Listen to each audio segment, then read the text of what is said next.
جو ہماری parliamentary committee تھی اپوزیشن اور حکومت کی، آج انہوں نے کنسنسس سے متفقہ طور پہ چیف الیکشن کمشنر اور ان کے ممبران کے ناموں کی جو منظوری دی ہے، یہ اس بات کی عکاسی کرتی ہے کہ پاکستان کے اندر پارلیمنٹ جو ہے وہ اپنا حقیقی جمہوری کردار ادا کرنے جا رہی ہے اور عوام کے مفاد میں باہمی مفاہمت کا جو عمل ہے اس کو آگے بڑھانے کے لیے اپوزیشن اور حکومت نے ذمہ داری کا مظاہرہ کیا اور یہ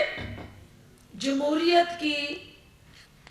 ایک بہت اہم کامیابی ہے